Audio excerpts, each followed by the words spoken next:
नमस्कार दोस्तों, हर्षित द्विवेदी एजुकेशन द्वारा बनाया मॉक क्वेश्चंस फॉर प्रीलिम्स 2021 में आपका स्वागत है। मेरा नाम है विनीत सागर। 15 फरवरी 2021 का इंपॉर्टेंट क्वेश्चंस क्या क्या है देख लेते हैं। आगे जाने से पहले दोस्तों लेक्चर पर लाइक का बटन जरूर दबाइएगा। चैनल को अब तक सब्सक्राइब नहीं किया हो तो सब्सक्राइब कीजिएगा। हमें सपोर्ट करने के लिए आप चैनल के मेंबर भी बन सकते हो ज्वाइन बटन दबा के। Question number 1, consider the following statements regarding agriculture infrastructure and development cess AADC which are correct. Video post कीजिए और आंसर बताइए। आई होप आपने आंसर किया होगा। Now the answer is option C 1 and 3 only. Statement 2 गलत है। तो दोस्तों सबसे पहले समझते हैं ये सेस क्या होता है। देखो दोस्तों, एक गवर्नमेंट के लिए सबसे बड़ा इनकम होता है टैक्स कलेक्शन। अब देखो सेस क्या होता है, एक्सिस्टिंग टैक्स कलेक्शन के ऊपर अगर गवर्नमेंट को कोई एक पर्टिकुलर प्रोजेक्ट या स्कीम इंप्लीमेंट करने के लिए पैसे चाहिए तो सेस कलेक्ट होता है। एक्सिस्टिंग टैक्स कलेक्शन तो रहेगा ही रहेगा, उसके ऊपर से होगा ये जो सेस है। और गवर्नमेंट जब सेस लगाते हैं ना दोस्तों, वो सेस किसके लिए यूज होगा, वो ये सेस के नाम के साथ ही अटैच्ड होगा। जैसे agriculture infrastructure and development cess है। अब आपको पता चल गया होगा नाम से ये सेस कलेक्शन किसके लिए यूज होगा, एग्रीकल्चर इंफ्रास्ट्रक्चर के लिए। मतलब देश में एग्रीकल्चर को प्रमोट करने के लिए जितना भी इंफ्रास्ट्रक्चरल फैसिलिटी चाहिए वो डेवलप करने के लिए जो सेस है यूज होगा। और एक एग्जाम्पल बोलता हूं आपको मैं, स्वच्छ भारत के लिए सेस लगाया था। तो वो जो सेस किसके लिए यूज होगा, स्वच्छ भारत स्कीम इंप्लीमेंट करने के लिए, तो वो होता है सेस।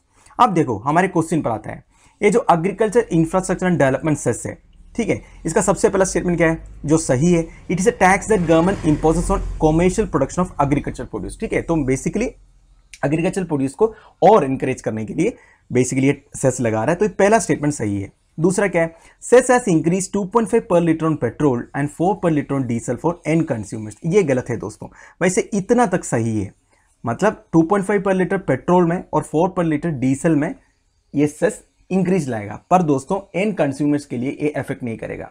वो कैसा है मैं आपको एक्सप्लेनेशन में और मैं समझाऊंगा आपको। ठीक है, तीसरा क्या है, cesses are collected for a specific purpose. बिल्कुल सही, and they need not be shared with states. देखो दोस्तों, टैक्स जो कलेक्ट होता है वो फाइनेंस कमीशन के थ्रू स्टेट को कितना चाहिए, जिस स्टेट को जितना चाहिए उतना करके वो बांट देते हैं। पर जो सेस कलेक्ट होता है ना, वो कोई स्टेट को स्टेट के साथ शेयर करना करके कहीं नहीं लिखा है। तो ये जो तीसरा स्टेटमेंट है ये सही है। ठीक है, सेसेस need not be shared with states. ठीक है, ये इंपॉर्टेंट है, ध्यान दीजिएगा। अब देखो दोस्तों, न्यूज आया था यूनियन बजट में agriculture infrastructure and development cess तो लगाया था 2.5 per litre on petrol and 4 litre per litre on diesel. ठीक है, अब देखो this has created a lot of unease among state governments as they see their share of tax revenues dwindle from the central kitty। तो state government को ये अच्छा नहीं रहा, क्योंकि स्टेट गवर्नमेंट को जो पैसे मिल रहा था दूसरे कुछ तरीके से वो कम होगा। क्योंकि गवर्नमेंट का प्लान क्या है, स्टेट को जो दे रहा था ना, मतलब टैक्स डिविडेंड्स, उसी में से कट होके इसमें डालेगा।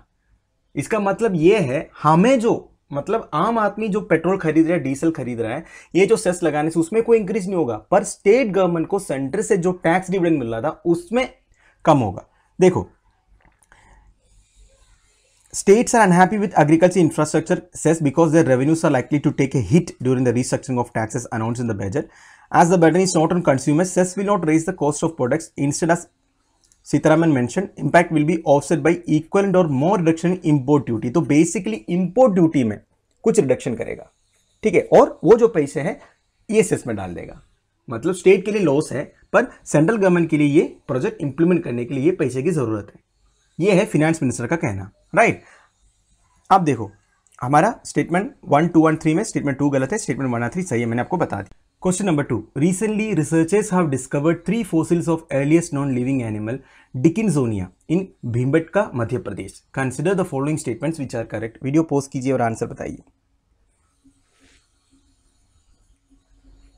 आई होप आपने आंसर किया होगा। Now the answer is option D, all of the above. तीनों स्टेटमेंट सही है।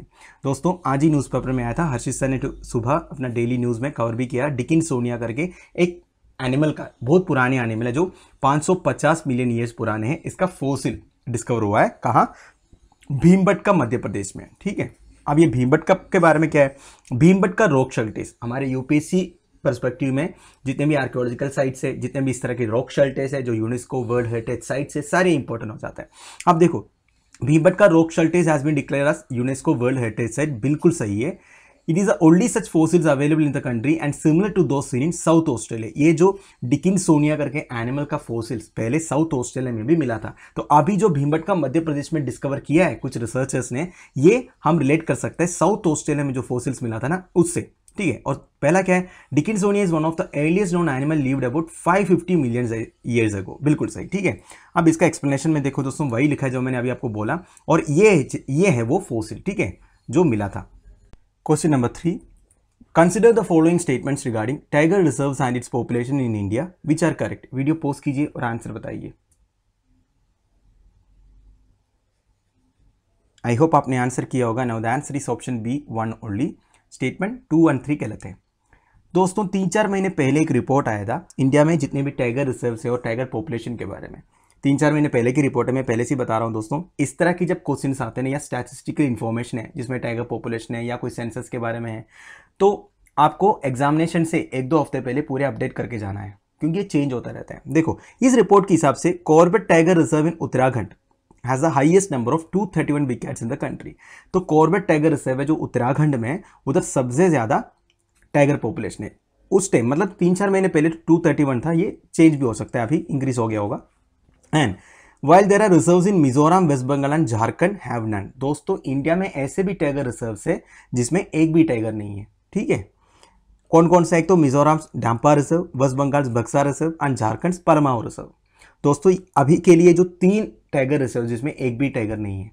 अब ये भी जो डाटा है चेंज हो सकता है, ठीक है, इसमें 100% रिले करके मत जाना। हो सकता है गवर्नमेंट ने कुछ एक्शन लेके कुछ टाइगर्स को उधर ट्रांसफर किया होगा, ये भी हो सकता है ना। अब देखो इस रिपोर्ट के हिसाब से तो 3 ऐसे रिजर्व है जिसमें एक भी टाइगर नहीं है। Currently the tiger population with in the reserve is 1923, 65% of the total tiger population of India. अब देखो दोस्तों इंडिया में जितनी भी टाइगर पॉपुलेशन है ना उसमें सबसे ज्यादा मतलब मोर देन हाफ रिजर्व्स में है, ठीक है।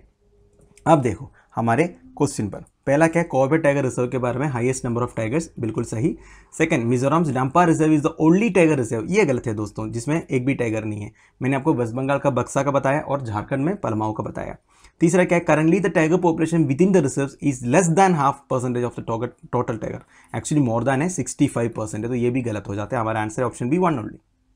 Question number 4, which of the following schemes are covered under national food security act NFSA 2013। Video post कीजिए और आंसर बताइए। आई होप आपने आंसर किया होगा। Now the answer is option D, all of the above. दोस्तों सुबह हर्षित sir ने daily news में NFSA से रिगार्डिंग एक न्यूज़ कवर किया था, बहुत ही इंपॉर्टेंट न्यूज़ है, वो जाके देख लीजिएगा अगर नहीं देखा तो। इसलिए मैंने एक क्वेश्चन डाला NFSA से रिलेटेड। वैसे NFSA एक्ट जो है थोड़ा सा पुराना है, 2013 के एक्ट है। अब देखो दोस्तों इसमें जो 3 स्कीम है ना गवर्नमेंट का, mid day meal scheme, public distribution system and integrated child development service. Mid day meal scheme आपको पता ही है, जो स्कूलों में बच्चों को 14 साल के नीचे वाले बच्चों को खाना प्रोवाइड करते हैं, लंच। पब्लिक डिस्ट्रीब्यूशन सिस्टम आपको पता है, जो रेशन शॉप से सब्सिडाइज्ड ग्रेन्स जो हमें मिलता है गवर्नमेंट के थ्रू, मतलब कम पैसे में हमें ग्रेन्स मिलता है।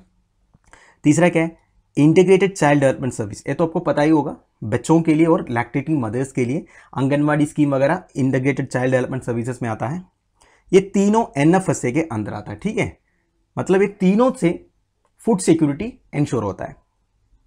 अब देखो national food security act was introduced by the government of India in 2013। It is responsible for provision of subsidised food grains to the population. तो लोगों तक खाना पहुंचाना, ये NFSA का एक इंपॉर्टेंट ऑब्जेक्टिव है।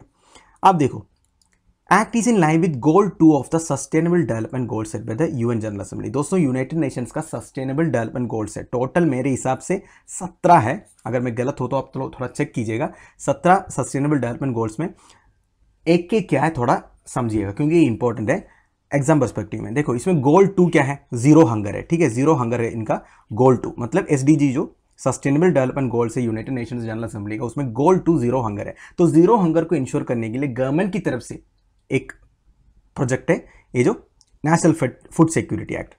M is to ensure that everyone everywhere has enough good quality food to lead a health life. तो बेसिकली सारे जनता को अच्छा क्वालिटी वाला खाना पहुंचाना।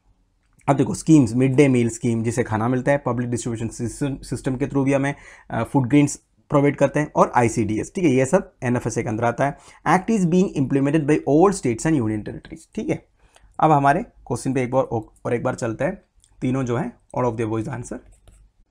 Question number 5. On planet Earth, most of the fresh water exists as ice caps and glaciers. Out of the remaining fresh water, the least proportion belongs to which among the following? Video post कीजिए और answer बताइए. I hope आपने answer किया होगा. Now the answer is option B, is found in fresh water rivers. तो दोस्तों इसी तरह एक क्वेश्चन 2013 प्रीलिम्स में पूछा था. उसमें तो ये पूछा था आइस कैप्स एंड ग्लेशियर्स के बाद सबसे ज्यादा प्रपोर्शन फ्रेश वाटर का इन चारों में से किस में है?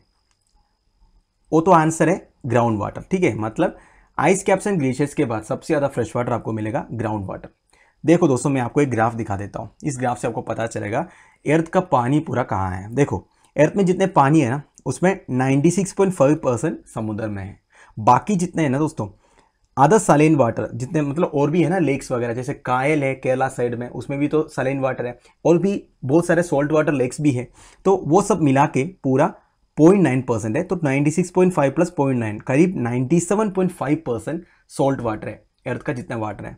अब देखो, फ्रेश वाटर केवल 2.5% है, और इन 2.5% में 68.7% जो है ग्लेशियर्स एंड आइस कैप्स में है. बाकी 30.1% है ग्राउंड वाटर. तो ग्लेशियर्स एंड आइस कैप्स के बाद फ्रेश वाटर किस में है? ग्राउंड वाटर में है. ठीक है, और क्या है? Surface and other fresh water 1.2% है. ठीक है, तो आप समझ सकते हो जितने भी रिवर्स है, लेक्स है, उन सब में कितने पानी है, प्रपोर्शनल बहुत ही कम है अगर पूरे पानी से आप कंपेयर करोगे तो. आप देखो, इन 1.2% में ground ice and permafrost 69%, lakes में 20.9% और रिवर्स में ओनली 0.49%. देखो दोस्तों, पूरा अर्थ का फ्रेश वाटर अगर लोगे ना, उसमें कितना कम परसेंटेज है हमारा रिवर्स में. इतने बड़े रिवर्स आपको दिख रहे हैं, वो कुछ नहीं है, एक बकेट में एक ड्रॉप की तरह है. अब देखो, according to US geological survey, most of that 3% is inaccessible. Over 68% of the fresh water on earth is found in, ये मैंने बता दिया आपको ग्राफ के थ्रू. ठीक है, तो आपको समझ में आ गया होगा कि फ्रेश वाटर में अपने रिवर्स में प्रोपोर्शनेटली देखा जाएगा तो कितने पानी है, बहुत ही कम है. अब देखो, हमारा आंसर क्या है? Is found in fresh water reverse. मतलब फ्रेश वाटर जितने भी अर्थ में है, उसमें सबसे कम हमें रिवर्स में मिलेगा. मतलब रिवर्स में जितने पानी आपको दिख रहा है वो कुछ नहीं है. इसका जो मेजर स्टेक है वो ग्राउंड वाटर में है और लेक्स में है. ठीक है, ये आप समझ सकते हैं. तो दोस्तों, हमारे डेली 5 मॉक क्वेश्चन इधर खत्म हो रहा है. कल मैंने एक क्वेश्चन पूछा था, stem cutting are commonly use for the propagation of. Answer is option B, rose. आज का क्वेश्चन देख लीजिए. Which of the following animals use earth's magnetic field for navigation during their routine journeys. इस question का answer आप मुझे comment box में बता दीजिएगा. तो दोस्तों, ये वीडियो मैं इधर बंद कर रहा हूँ. मैं उम्मीद करता हूँ मेरे वीडियो से आप लोगों का कुछ यूज़ हो रहा है. मैक्सिमम शेयर कीजिएगा, व्यूज़ हमें बढ़ाना है. आप जितना लाइक और कमेंट करोगे उतना यूट्यूब हमारे वीडियोस को रेकमेंड करेंगे. तो लाइक एंड कमेंट के बिना मत जाइएगा दोस्तों, इट्स ए रिक्वेस्ट. लेक्चर की PDF एज यूजुअल आपको टेलीग्राम चैनल में मिल जाएगा. Thank you for watching. Bye bye, have a nice day.